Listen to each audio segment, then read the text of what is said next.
Hi, this is Tristan Scroggins, and you're listening to Bluegrass Jam Along, the podcast for anyone and everyone who plays bluegrass.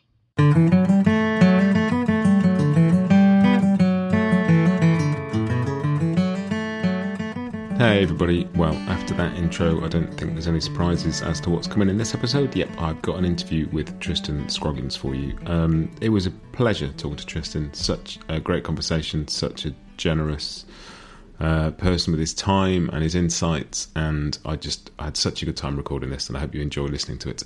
For those of you who don't know, Tristan Scroggins is a fantastic mandolin player. He was nominated for IBMA's Mandolin Player of the Year this year, 2021, and he also won the Writer of the Year award. He's also a great writer and journalist, and also, in his own words, educator. He is interesting from so many different angles. I'm going to do what I often do with these interviews now. I say often, this is the fourth, but I'm going to, rather than kind of go through a history of how Tristan got into playing music and the bands he's been in and where he's been, that's been covered so well in a couple of other podcasts, so I'm going to stick links in the show notes. He did a couple of interviews for Mandolins and Beer, and for Bluegrass Unlimited, and so I'm just going to link to them, and you can go and listen to those for the sort of the life story stuff, because they're great and they're a really good listen. But what we did was dive in a bit more on a few other bits. So this is it. Here we go. I'm going to let you listen to Tristan tell you all about his playing, about his writing, about the work he's done, sort of digging into the authenticity and background of a lot of these tunes, and it's fascinating stuff. So I can't thank him enough for doing it, and I hope you enjoy this as much as I did. Tristan Scroggins, welcome to Bluegrass Jam Along. It's great to have you here. Oh, thanks for having me, Matt. First off, congratulations on being nominated for IBMA Mandolin Player of the Year, and congratulations for winning Writer of the Year. Yeah, thanks. That's incredible. Yeah, it's fun to get recognized for that work. It has been very funny trying to explain to people that it's not a songwriting award. Yeah. I can't imagine it's particularly common that somebody is nominated both for an instrumental award and one of the industry awards at the same time. Yeah, I didn't really look into it.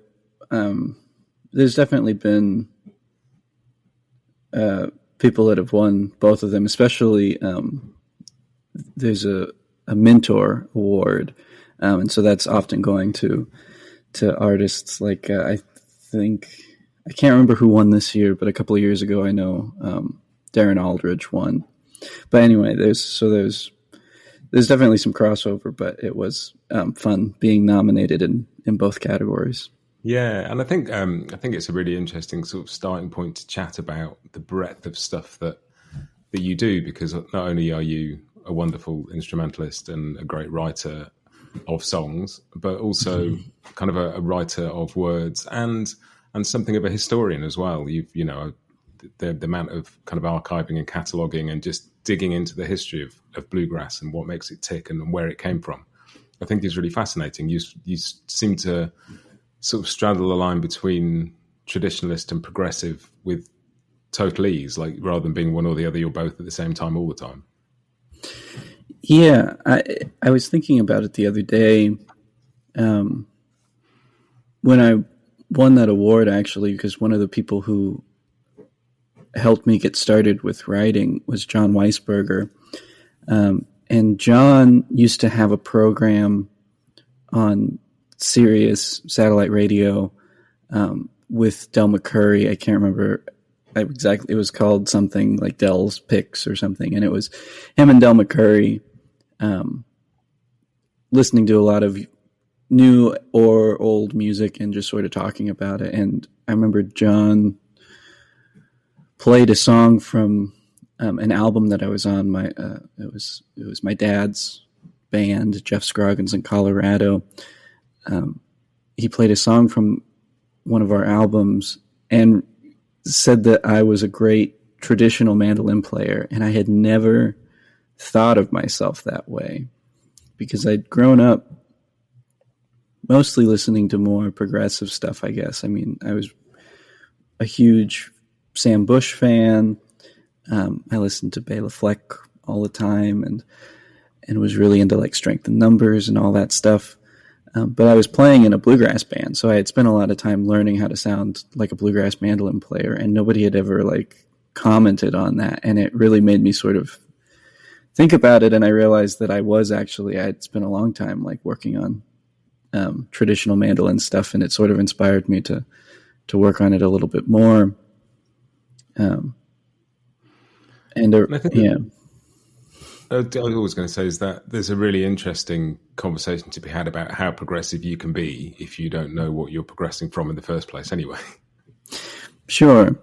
I grew up, I lived for about 8 years in Colorado, which has a really long and interesting bluegrass history, probably most notable, either for Hot Rise or Yonder Mountain String Band. Both progressive bands, although with Hot Rise, it's funny that as time has gone on, they're not particularly progressive anymore. At the time, they were a very contemporary band, but things have just sort of, they still do a lot of I guess doing their whole Western swing thing is also very not bluegrass. But anyway, so there's this long tradition of that stuff in Colorado that I grew up around. And a lot of times it did really feel like there wasn't a ton of foundation to the stuff that people were doing sometimes. It felt sort of disconnected from the source and made it feel like even more disconnected from bluegrass. But then as I started to learn more about the history of that music too, it started to make more sense. It was just sort of it was a branch that branched pretty far away from the source pretty quickly. So it doesn't sound as similar to traditional bluegrass as some other variants that you might hear do. Yeah, and I find that kind of stuff fascinating. I did my sort of degree was in pop music history, so I love that thing of pulling on a thread and seeing where something came from and where it goes to. And ultimately, it sort of doesn't matter if you like a bit of music; it doesn't necessarily matter where it came from, or if it moves you, it moves you. But I find it interesting to go and dig back into the history of the bands that I like and see who they liked and where that came from. And you can keep going forever.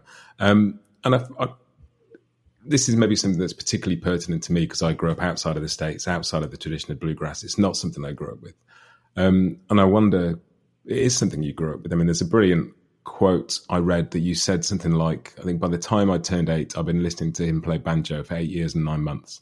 And that's talking about your dad. And it's since you were in the womb, you had a sense of this music. And I find that really powerful. And it makes it particularly interesting that you then chose to kind of almost study it as well. A lot of people have an approach that is very much, this is an oral music, it's handed down by tradition. You shouldn't be studying it in a sort of an academic sense. You should learn as much as you can about it. I wondered sort of where that came from, where the sort of the seed of just really wanting to explore it in that way came from. Yeah, I think there's this interesting thing. My friend George Jackson wrote a piece for No Depression, I think it was No Depression, a few years ago, about feeling like an outsider playing bluegrass because he's from New Zealand and now he lives here in Nashville as a professional fiddler, and his sort of experience of not having any claim to authenticity. And for me, I have this kind of weird thing where I grew up in New Mexico where there wasn't very much bluegrass, but my dad was who my dad is. So I was learning it in a very traditional way. I was learning from him, and I was learning from just, playing music with people. But there was still a sense of I remember coming out east for the first time and seeing the Cumberland River and seeing the Shenandoah Valley and seeing signs for all of these places that songs were written about. And there aren't any songs really about any of the places that I grew up. Yeah. And I don't know. There's definitely this thing. I see it a lot out west where people, because of this perceived lack or feeling like they don't have this claim to authenticity, sometimes they'll go really far into learning some like the history and being really intense about knowing everything about it, more so than a lot of people I know out here in Nashville or in the Southeast. And I think some of it is just looking for that sense of authenticity. And for me, it was definitely, I remember I had this sort of moment where I was probably like 18 or 19, and I was just wondering, like, why do I like bluegrass? Like, it was the most important thing in my life, and still is. But I started to wonder, like, why is this important to me, and why is it important to other people? Like, what about it makes it interesting to other people? And I think back then I maybe had a more naive sense of like maybe bluegrass is special. Like, I traveled a lot and been to like the UK and been to Norway and France and Canada and all these places where there was people who loved bluegrass. I was really curious what the thing that was drawing them to it was. And I don't know that there's anything particular about bluegrass, because there's also people in all those places that like jazz, and there's people here that are really into Scandinavian folk music. So, but that sort of curiosity led me, to just sort of want to learn about all that history. And I just got kind of obsessed with learning about it. And I think it made me a better, not necessarily like just knowing about it made me a better musician, but that curiosity led me down some musical rabbit holes that I think made me a more well-rounded musician. We'll be right back with you just after this. Bluegrass Jam Along is proud to be sponsored by Collings Guitars and Mandolins. If you're attending the NAMM show in January, stop by the Collings booth to say hello to the team, get hands-on with their selection of customised acoustics and electrics, and check out some exciting new prototypes they're working on for 2024. They'll also have a few of their world-class artists on hand demoing various instruments. And if you can't attend, don't forget to follow their Instagram and Facebook accounts throughout the show for photos, videos, and the latest news. Collings Guitars are hand-built from the Sound Up in Austin, Texas.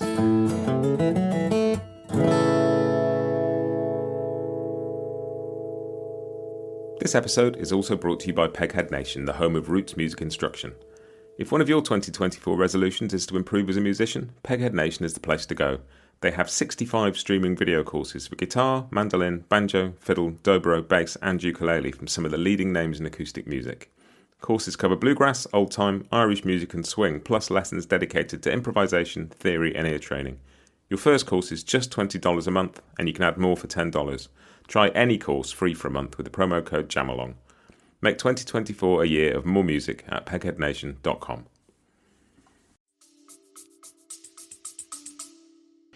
Yeah, and I think that's really interesting. I remember you wrote something about a sort of really moving experience of being in the Netherlands at a festival and just realising you were surrounded by people who had no physical connection to the spaces or the places or even some of the culture, but were equally moved by the music as people who grew up right in the heart of it all.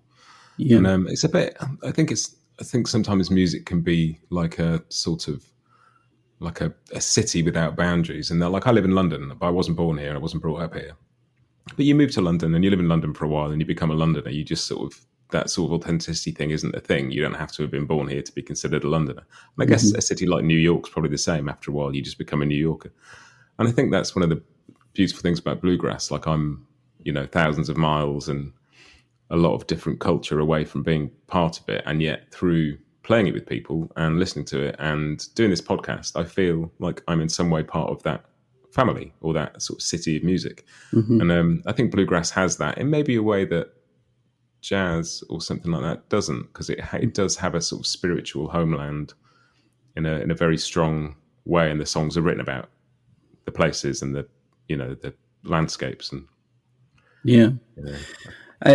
one of my favorite things about going to IBMA, which is notable because IBMA has pretty deliberately um, decided to not define bluegrass. Like, there's not really any sort of desire to say this is what bluegrass is, because that immediately leads to saying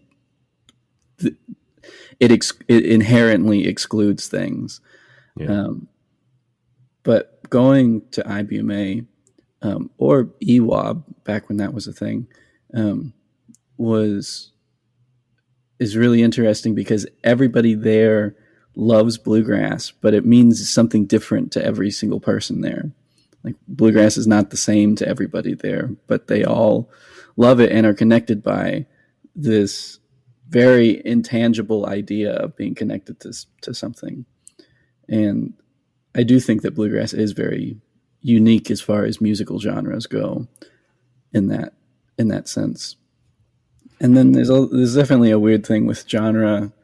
I think about it a lot. Like with book genres, there's a little bit more, like, you can be a little bit more clear cut about something being science fiction or a mystery or whatever. But musical genres are very much just classifications meant to sell albums. Like, it's just how to put something in a bin that a person who's going to buy it is most likely going to find it. And so while we can sort of retroactively look at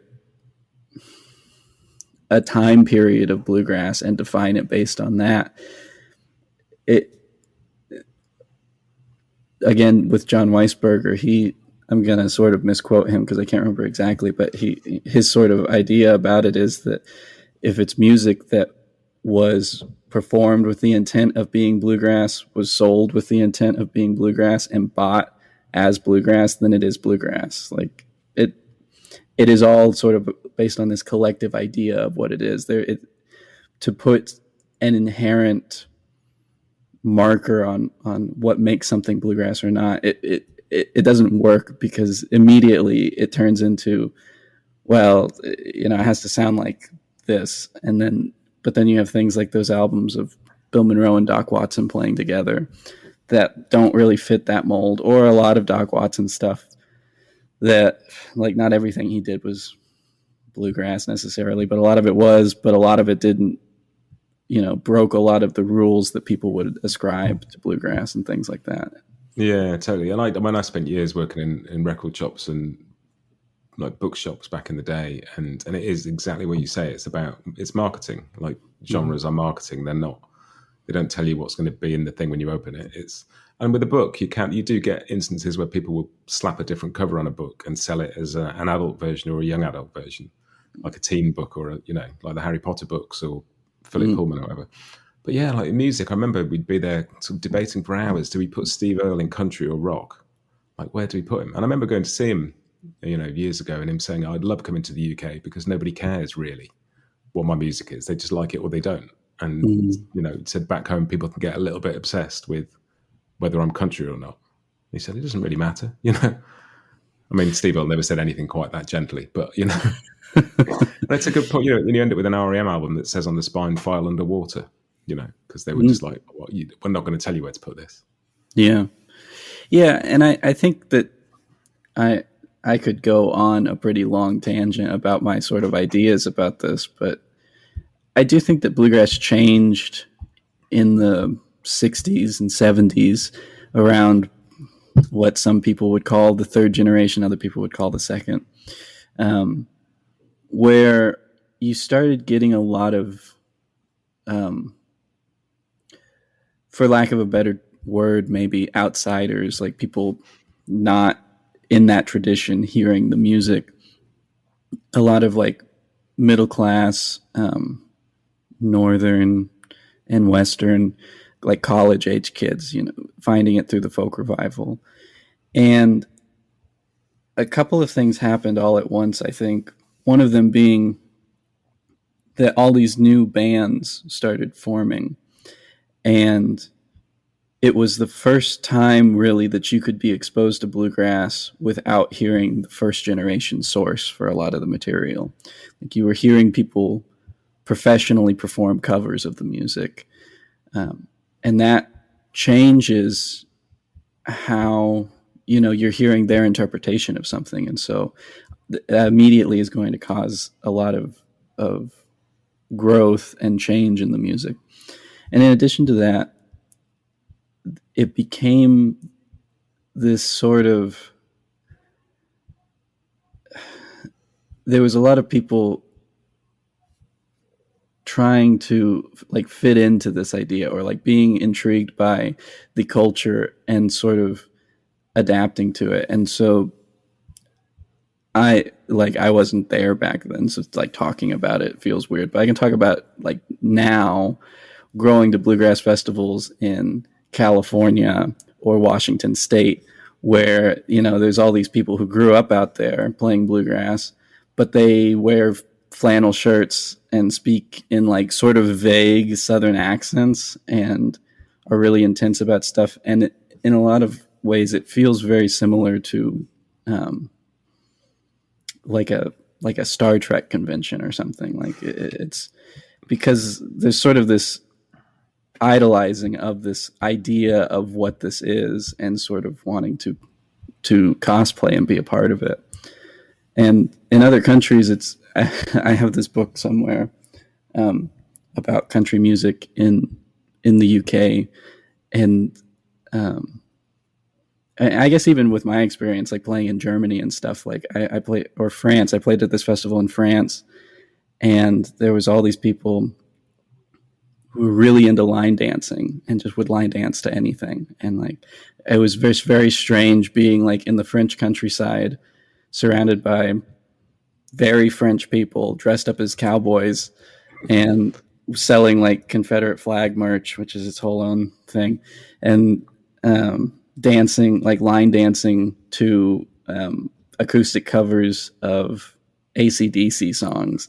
It was just this very surreal sort of experience. But but that, I think, is a big part of this music, where even musically you have a lot of people writing music that is not necessarily in the style of bluegrass as much as it is in a style that like seeks to invoke or imitate the style of bluegrass, and not necessarily on a conscious level. But I think a lot of those songs that just are about bluegrass, like bluegrass songs about bluegrass, sort of fall into this category of like, is this a bluegrass song or is it just a song about bluegrass? Like it's, and I think that happens if you're trying to be involved with something that you're not physically present for. It's like, sort of history of comedy, TV comedy in the UK, and in the sort of 50s and 60s, all our comedians sounded American, and they all sang like they were part of the Rat Pack, and because that was the cool thing.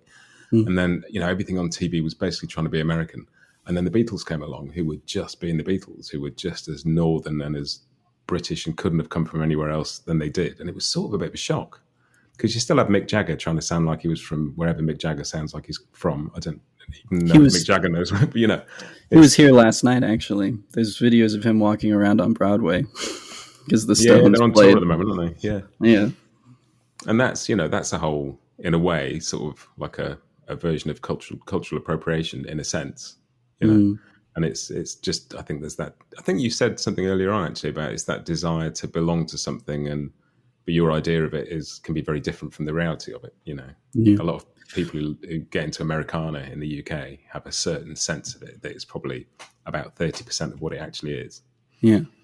Well, and I think I don't necessarily want to sound like I'm saying that that's all bad, because it's like, I mean, that's my roots too. Like, even though I have a very, in retrospect, sort of authentic sort of experience, I was living in New Mexico, and I recently did a bunch of research and writing about bluegrass in New Mexico, and one of my favorite things about it was all of the band names. Like, they sort of were trying to sound, they matched the style of bluegrass band names, but they didn't they used things that were relevant to them. So I played in a band called the Squash Blossom Boys, and there was like the Adobe Brothers or the San Juan Mountain Boys, Yeah, or there's all these bands out there that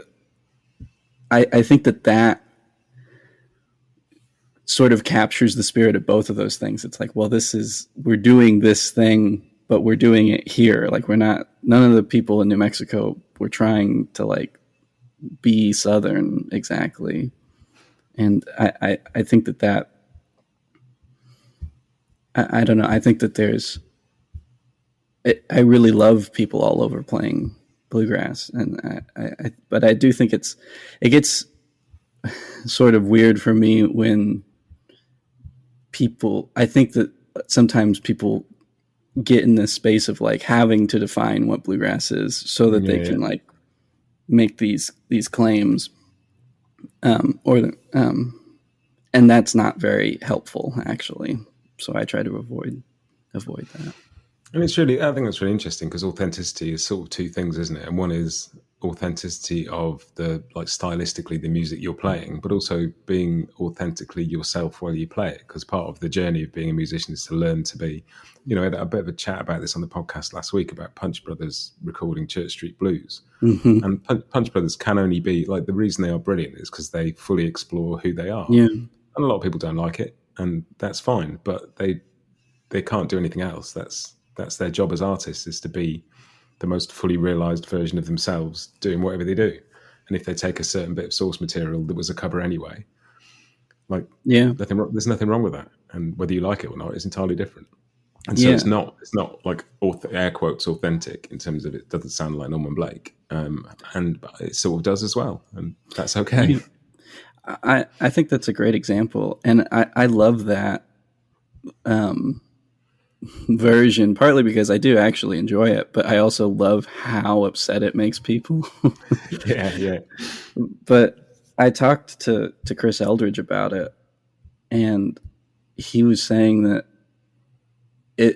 so far it's certainly been the most divisive thing they've ever done, probably. But for him, I mean, he learned, Tony was his teacher, and Tony was teaching him to do stuff like that. Like, he wasn't teaching him to do note for note covers of things. He was teaching him to push the boundaries of stuff. And so it's a very authentic expression, and a very like loving and thoughtful cover to perform that music in a way that like honors how innovative and creative Tony Rice was, and how great that record. I mean, like you're saying, he was covering Norman Blake, and he takes out a bunch of like cool stuff from I like the way that Norman Blake plays it, but I also love the way Tony plays it. And it would be weird to just do a note for note cover of Tony, especially for an artist like the Punch Brothers. Speaking of somebody who has done a lot of Tony Rice covers on stage, but and that's one of the things not coming from the tradition that I find really interesting, because I'm putting out these backing tracks for people to jam along with at home, and I go to great pains to say, like, I will play a version of the tune for you to play backup to, but it's not the version of the tune, or it's like, I'm not encouraging you to play that version of the tune. That's just how I've come to that tune.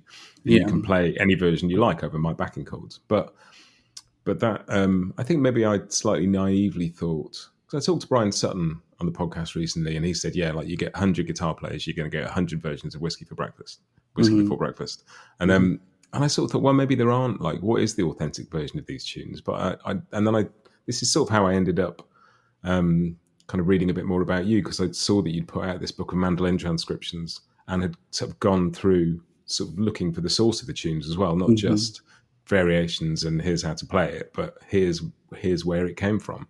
And it throws up some interesting stuff, because if you ask questions, you sometimes come back with uncomfortable answers in the history of some of those tunes. And I find that fascinating, and sort of curious to know how far back you can go to be authentic with a tune and know what a version was from something that was, an oral tradition originally. Yeah, I think it's a great question. And I mean, I think about because of publishing books like that. And also just, I want to be authentic or whatever when I play these tunes. And with studying the tunes, there was this interesting thing, especially with the bluegrass ones. I did another book of like old time tunes, and that was a little bit more straightforward. But with the bluegrass tunes, the ones that I picked were all public domain, so they're older tunes, but that were very common in the bluegrass tradition. But with a few of them, the version that people play in bluegrass jams is not. It's not unrelated or anything. It's clearly related to the actual tune, but it's pretty different. And I sort of struggled with, like, when I was writing out just the basic melody, like, what do I write? Because it's not going to be really useful for anybody to know a version of this tune that nobody else is going to play in a bluegrass jam, even if it's the technically correct version of the tune.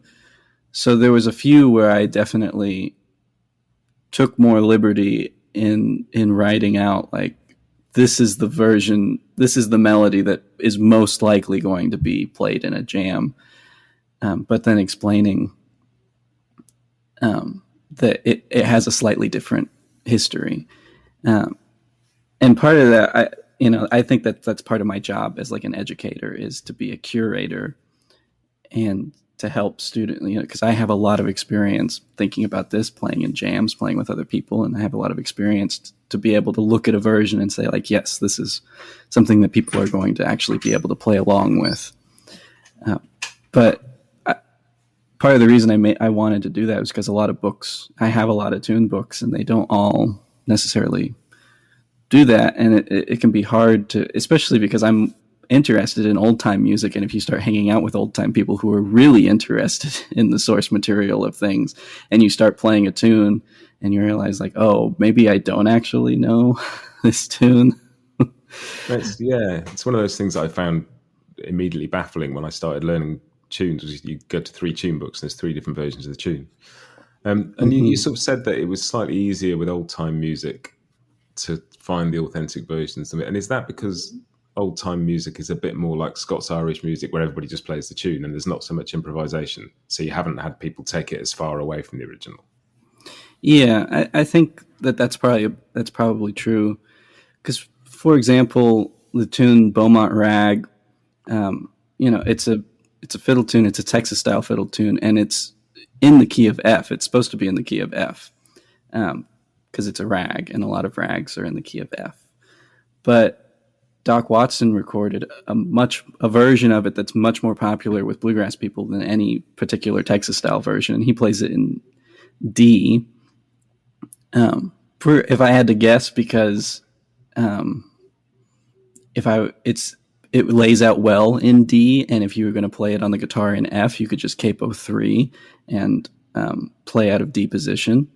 But if you're just performing on your own without a fiddle, like, why would you put the capo on? So probably just played it in D. But so now if you call it in a jam, everybody's going to know it in the key of D, and they're going to know Doc Watson's version, which is a guitar version of a song. So there's a lot of difference between like a fiddle version of the song. And I think that happens a lot with tunes. And as I was looking through a lot of tunes, I could have spent a little bit more time trying to figure out exactly where they entered the common, like, bluegrass vernacular, but because some of them are just Bill Monroe, like Bill Monroe playing Soldier's Joy, like his version of it is different than like a fiddle old time version of it. Yeah. But I do think with the old time, the fact that everybody sort of deliberately plays the same melody pretty much all the time sort of preserves it. That, mixed with the fact that people will memorize and know different versions of the tune. Like, you can say, well, this is Ed Haley's version of this tune, or this is whoever else's version of this tune, and people will know what you're talking about and play it differently. Yeah, I'd learned East Tennessee Blues a while ago for the podcast, and learned it from an Adam Steffi album Mm-hmm. because I just loved his version, and then went hunting for other versions and realized like most people play it slightly differently from that. He's got a take on it that, you know, it may have come from somewhere else that I haven't heard yet, but you know, and it's really interesting to hear that, and just to, and I guess particularly with bluegrass, often if you listen to a CD of bluegrass instrumentals, often the first A part and B part contain a fair amount of improvisation. Like you don't always even get a clean statement of the tune before it's off into, you know, into variation. So it's interesting picking it apart as somebody who comes from outside that tradition. Yeah. And I think it's really interesting. We were talking earlier about what is authentic and traditional. You mentioned Bill Monroe and Doc Watson, you know, who are two people that people would look as being fairly part of the people who created the rules, and yet breaking them. And I don't know if this is true, but I get the sense that duets are often a good way of doing that. You get a bit more scoped because bluegrass is also slightly codified as a certain set of instruments. If you get up and if you get up on stage with those 5 or 6 instruments in your hands, people are going to look at you like a bluegrass band, even if you then play a bit of Debussy, like Punch Brothers might. Or Sure. I really love hearing kind of bluegrass players play in duets, particularly if they're mandolinists or guitarists, because you get to hear a bit more of like the Skaggs and Rice stuff. You hear bits of Tony's rhythm playing that just get a little bit lost on a full band recording. But it feels like people like using that kind of format to branch out a bit as well. Yeah, I mean, I certainly do that. I have a duet that I play in, and it's been in, I mean, so it's violin and mandolin, and it's generally very similar in scope to like the stuff that Mike Marshall and Darryl Anger would do in duets. And we would actually, we mostly would do house concerts in the Bay Area, and we would hand out surveys during our shows and ask people to answer questions about the music while they were listening to it. And we did that a bunch and got a bunch of really interesting information about, you know, what people thought that we were doing. And it was pretty, like at one point we divvied up all the information and put it on sticky notes and arranged it on the wall. And it was 50-50, exactly 50-50. People who were describing what we were doing generally as bluegrass, and people who were describing what we were doing generally as classical music or classical crossover. And I found that really interesting. Like it, because we were, I guess, technically doing both, but it just had to do with people's perception of it. And so I think you're right. Like when you go up on stage, if you have a banjo, people are going to make assumptions about what kind of music it is. Like Bayless talked about that a lot, where he was very desperately trying, like with the Flecktones, trying to play music that was so far away from bluegrass as a way of saying like the banjo is not exclusively tied to this genre of music, but there's ultimately going to be that perception no matter what. But if you have, I guess the mandolin kind of has that same thing, but it's less of a cultural symbol. Like if somebody isn't already familiar with the mandolin, they might not have those preconceived sort of notions about the music. But it's all perception, which sort of ties back into that idea of genre. It's like, you know, you could put that music that I make with Alyssa in either a bluegrass section or a classical crossover section, and you know, it would 50% of the time be correct and 50% of the time be wrong. It's great. and I love it. And one of the reasons I love the Scroggins and Rose stuff is because there's the ability to hear what you're doing and the space and the kind of, you get to hear a lot of nuance in your playing that will get lost in a sort of 5-person, 6-person band. And I guess you play rhythm in a very different sort of way. Your job is not just to be the snare drum in the band. You get to be the whole rhythm section while you're playing backup. And that wonderful thing that I never realised at first about bluegrass backup is that it's as much of an improvisation as the tune is sometimes. And you're finding harmonic changes or rhythmic changes or counter melody, or just, you know, it's as much of a journey going on there as there is in the melody. Yeah, it's really fun playing with just one other person. Like I love jamming with just one other person because I can mess around with the rhythm and like really find a groove. Because that's what's really fun about playing with really good musicians is that there's a group of you, and so there's less room for you to do a bunch of that stuff. But if everybody's supporting each other, then you can sort of you're creating something together. And I always try to tell students, I mean, especially if you're going to a jam, like, if there's 10 people in the jam, you're going to be playing a song for like 6 to 8 minutes, and your solo is going to take 30 to 40 seconds, essentially. Like it is a small fraction of what you're doing there. So like focusing on the rhythm is important. Same thing playing on stage. Like, I take a solo on pretty much every song, but that's 30 seconds of a 3-minute long song. Like there's a lot. My job is mostly to play rhythm and to support whatever is going on in front. Yeah. And that improvisation, I guess I haven't really thought about it exactly that way, but that improvising with the rhythm is definitely a big part of that.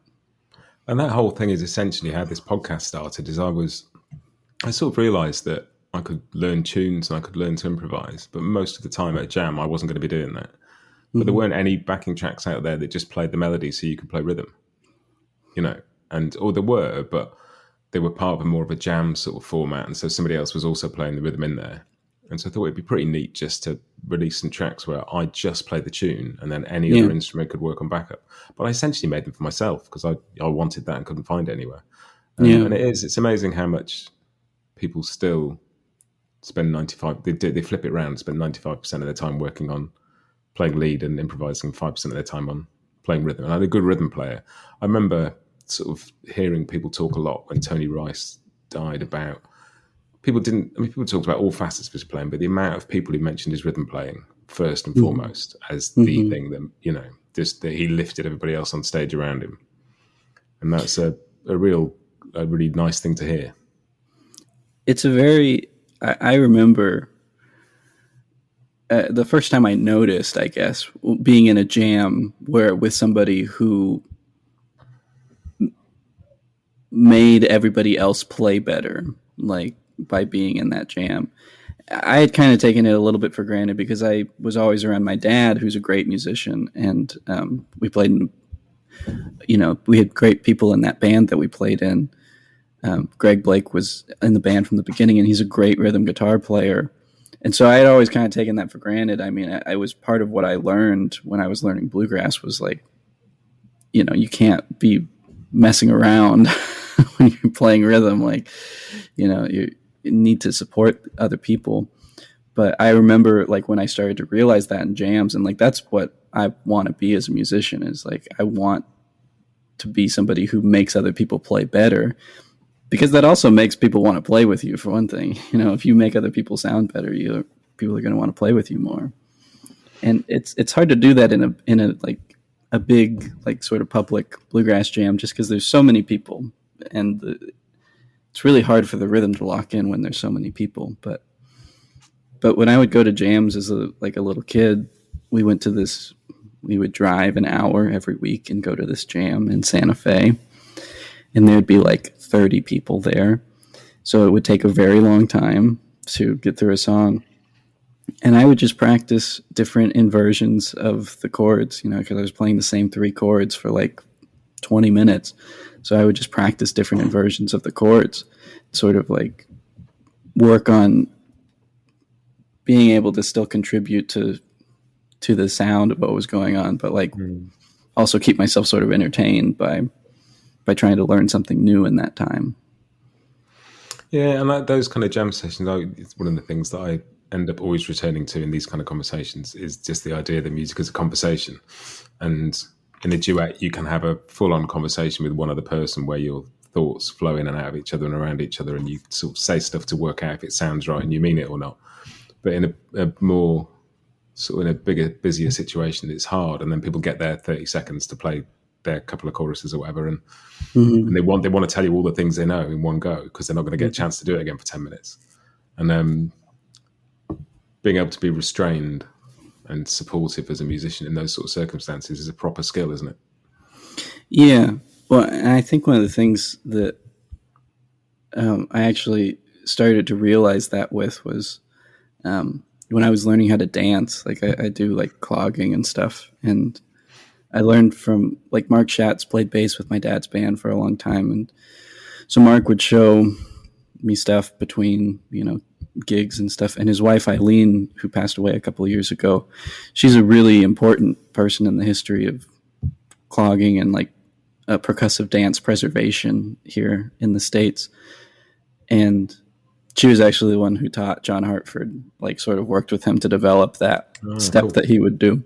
Yeah. And so she would come on tour sometimes, and we would dance. And she, was an amazing dancer, could do all these amazing things. But what she was always trying to get me and Ellie, the fiddle player in the band, to do was just to like jam, but just dancing.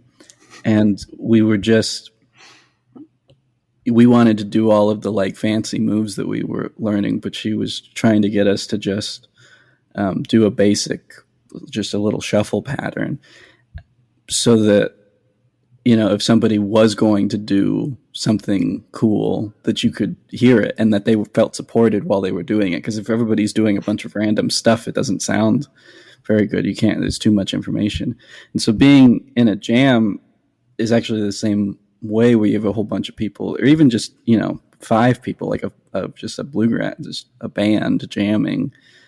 If you're doing a bunch of stuff like in the rhythm section, then if somebody does something, it's going to get lost. And also everything that you're doing also loses all gravity.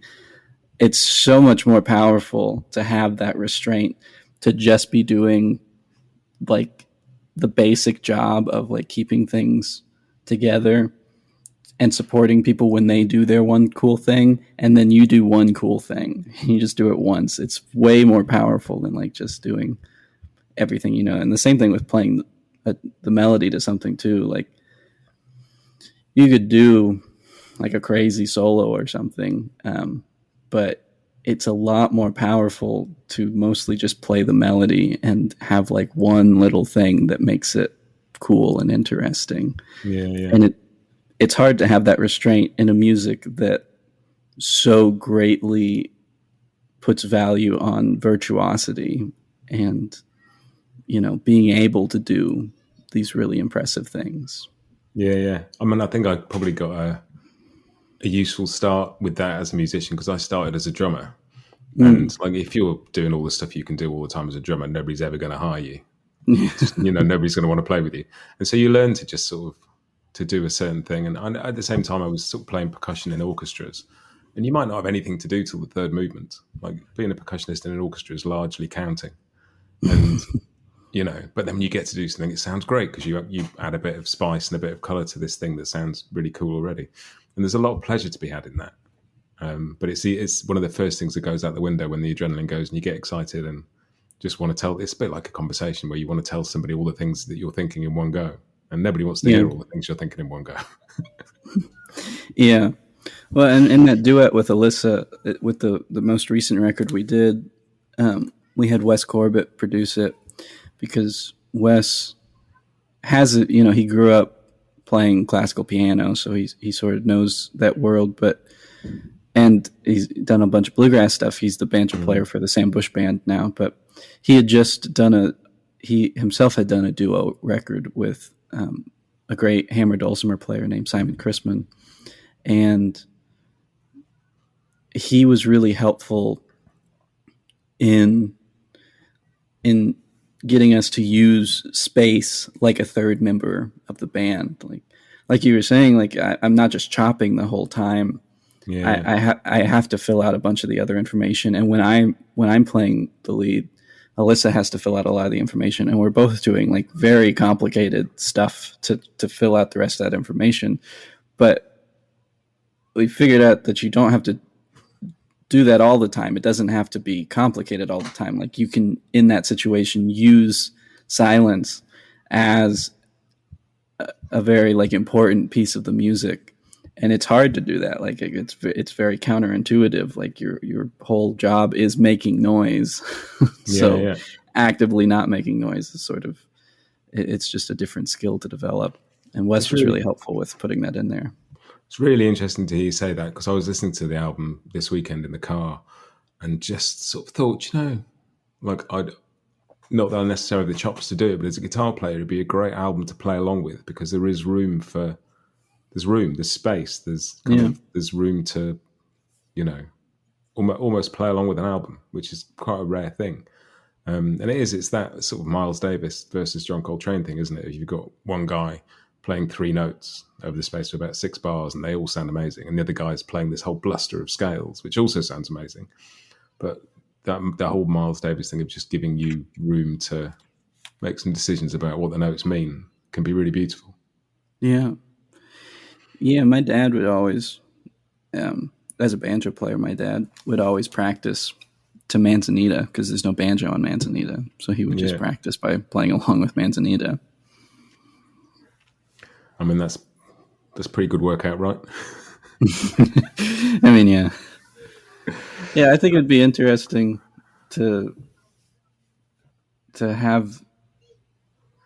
I mean, I think what you're doing with the podcast is great, because there's not a lot of opportunities for people to get to play along in that sense. Like, you can play along with a recording, but that's not the same as like trying to fill the space in a recording. Exactly. Yeah, and I sort of started going back to this whole authenticity thing. Really, when I started doing the podcast, I was a bit nervous that there were many better people than me in terms of musicians who could do something like this. But I sort of quite quickly came to the idea that if it's got some mistakes in and it sounds a bit kind of rough around the edges, that's all right, because that's what jamming with somebody else in their front room is going to sound like anyway. Totally. And that was sort of part of the thing, and so I sort of talked myself around and learned to relax into it a bit. And and it's been really fun to do. It's been it sort of started out as a bit of a lockdown thing, thinking, well, if people can't get to jams, maybe. But actually, it turns out to be something people are using to get the confidence up to be able to go to a jam, because they just, don't quite know when they're ready.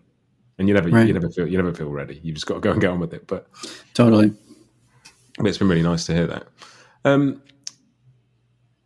One thing I found really interesting is, and it's sort of a kind of recent shift in the way we discover music and stuff. When I was younger, you used to buy albums, or you'd watch videos on TV or whatever, or you go and see a band live and there'd be a support act and you go, oh, they're cool. But the opportunity to discover things now, like you can, particularly with the amount of content that's out there, you could discover you and learn quite a lot about you as a musician without buying any of your records at all, just through the amount of content there is out there, through things like the Carter's vintage guitar videos and stuff like that, which I love. They're great. And there's a lot of duet stuff on there as well. There's so many different ways of experiencing this music now, and I think maybe lockdowns contributed to that a bit, because people are live streaming and Facebook living and whatever. But yeah, I really like those Carter's videos, and they look like they're probably quite a lot of fun to do. Yeah, they're a nice little thing. The folks that record them are really fun to hang out with. And it's fun to get to play the fancy instruments and stuff.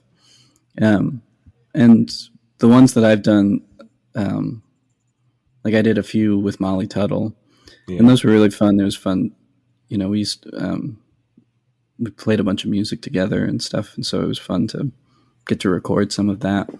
But I do think it's interesting that there's so many more ways to experience music, but I don't know that it's necessarily super different from, once records became a thing and then once radio became a thing. Like, things just sort of, there's always new things. Like, it was a big part of like tunes changing over time, was that there weren't recordings of the tunes. Like, if somebody was going to go and learn a tune, you had to either learn it from the person, or I've heard stories about people, like fiddlers or like groups of people, like pulling together enough money to send one fiddler to go see a show of somebody like traveling through and try to remember all of the tunes that they played to bring back and teach to people. And like, that's obviously going to lead to there being different versions. But once records came along, that changed everything, because then whatever version was recorded was the version, which was never true before. You could play it a fiddler could play it differently every single time they played it. But now that it's recorded, it's like, this is that version of that tune, and it lives forever, essentially. And now with videos and stuff, that's extra true. And with videos of, everybody has a camera in their pocket. Whatever I play at a show, if somebody happens to video it, like, that version exists forever. Whereas, like, in the past, that would have just been something that happened and you had to have been there to see it. Yeah, and a recording is a snapshot of a piece of music at one particular time, and that's all it is, isn't it? You might go back to the studio and play the same song the next day, and it's all the breaks are totally different, and that would have been the version. Yeah. Well, and that's part of what's made me feel very comfortable with putting out music and making videos, is like, I can only, I lean towards being a perfectionist, but I don't get anything done if I am doing that. So I feel very comfortable now acknowledging that generally I am the average of the best and worst that I am. Like, however I play today, if I play worse today than I play tomorrow, it doesn't really matter. It all averages out to the same thing. And, a recording is just, this is how I sound right now. Like, I can't wait forever to sound, it's just going to sound however it sounds right now. So I that's made me a lot more comfortable making recordings and stuff. It's just like, I could wait 10 years and be better and record something, or I could just do it now. Like, it doesn't really make any difference. It's exactly the same thing about working out when you're ready to have a kid. Like, you're never ready, but when they arrive, you become ready. But it's really, it's refreshing to hear you say that. And it's become a little bit of a theme in these interviews of just this idea that however accomplished somebody is, or famous somebody is, or successful somebody is, or like, everybody's just on this journey. We're not, like, I think it's easy, I've said this to other people in interviews I've done with, it's easy for people like me to look at really accomplished players and presume that they've arrived, and that's, you're just wandering around enjoying the view, and everybody I've spoken to has said, no, of course not. Like, we're just at a different point of the journey, and there's some stuff that we've internalized that we don't need to think about now that might be a struggle for you. But we're internalizing new stuff every day, and some days it doesn't feel great, and some days it does. And it's very, sometimes there's definitely, like, especially in bluegrass, there's like this vaguely Southern thing of just like always being weirdly humble about everything. But there's also a very real, like, everybody's always just trying to get better. And that's part of why I like living in Nashville. Like, it is a very competitive town in a lot of ways, but everybody's just always trying to get better at what they're doing. And it's not necessarily about being better than somebody else. It's just about being the best that you can be. And everybody's constantly just like working really hard. I was talking to Bronwyn Keith Hines the other day. She just won Fiddle Player of the Year. And I've known her for a long time, and we're about the same age. And I was asking her how it felt. And she was, she was, happy about it, but it's hard to not have reservations about, like, do I deserve this? Which, had I won that award, it would have been exactly how I felt. And like, when Molly won Guitar Player of the Year, that's how she felt. But a couple of years, I guess 2020 at IBMA, Daryl Anger he was presented a Distinguished Achievement Award. And his speech was really beautiful. And a big part of it was him saying, like, I'm really thankful that people think that I'm deserving of this when there are so many other people who are equally deserving or more deserving of this. And it's Daryl Anger talk, like maybe the most influential fiddler of the last 50 years, like, being very genuine and saying, like, there are a lot of people who deserve this award, and he's right, but also, like, he obviously deserves that award. Like, so we're all just like, it's that sort of, I don't know, we're all just, I think that's part of what makes somebody really good at music, is just constantly trying to get better at it. It's not like then for me, there's definitely also been this sort of attempt to shift towards like having some level of confidence as well, of being like, okay, I am actually pretty good at what I do. Like it's, there's definitely a point where it shifts into, I can't be like self-deprecating all the time or whatever. Like I know that I'm good at the mandolin, but I'm also always trying to get better, and I have better and worse days and stuff. And I think it's a very human thing to forget to look back, and we just look at where we've still got to go and how long it's going to take us to get there, and we forget to look back at how far we've come, because it's just like, it's human nature. I think particularly with musicians, it's, you know, it's can be our undoing sometimes, but it's really natural to do it. There's nothing worse than somebody who is great but knows they are and has no doubts about it whatsoever, because it probably means they've stopped learning stuff. Yeah. Well, and I've been doing this for a long time, and so I've started to actually notice, like I didn't notice it before when it was happening, but now I've noticed like there are songs or recordings that I listen to where I'm like, I could never play that. There's no way I'll ever be good enough to like play that.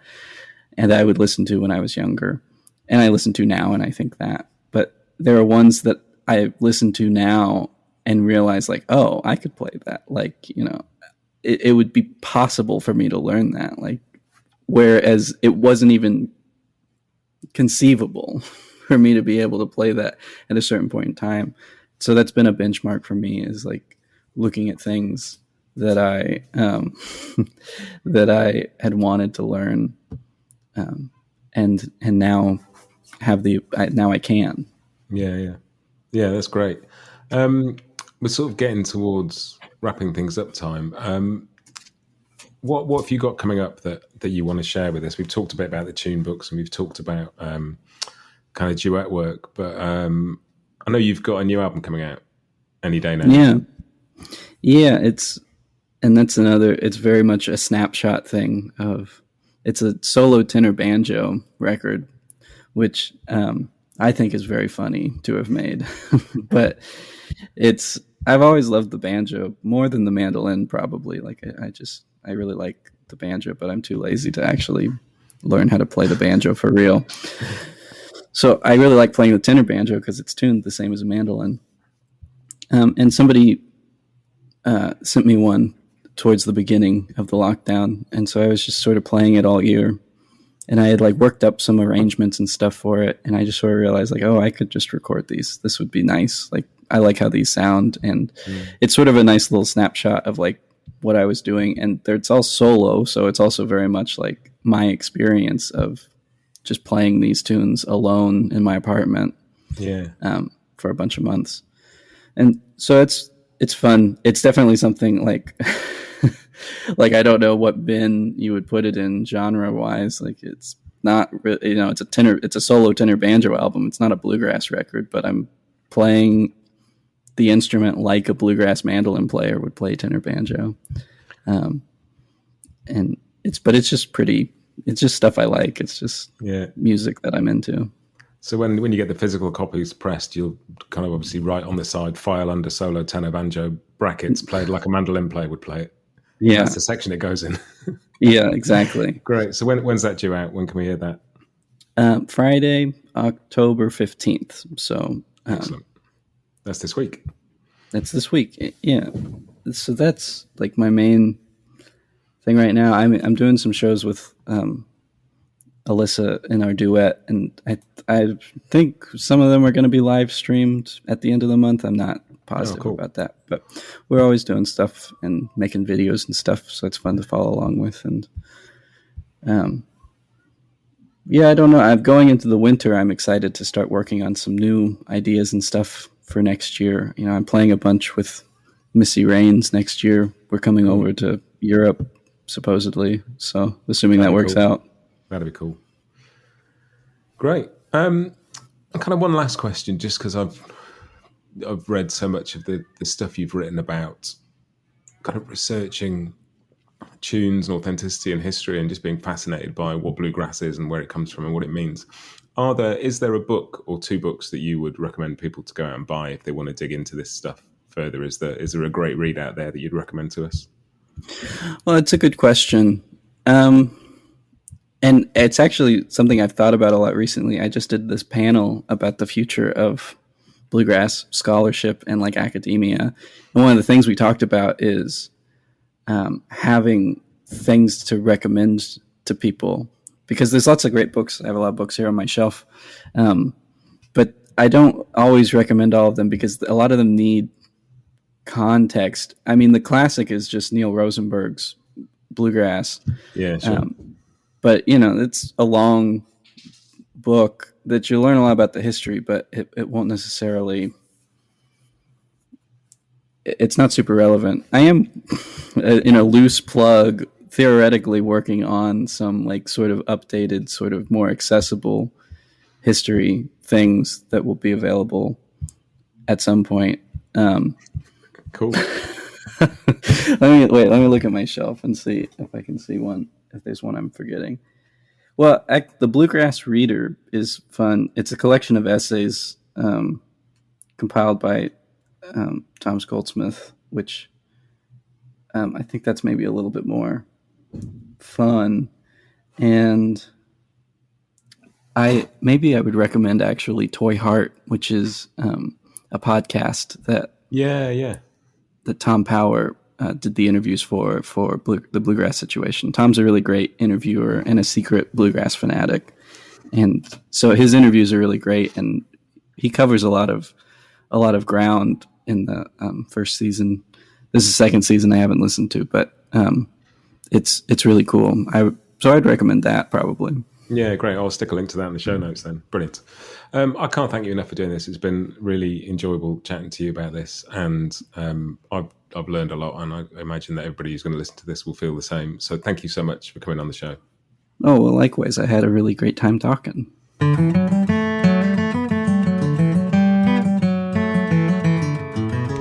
So there we have it. Great interview. I'm sure you will agree. I really enjoyed doing that one.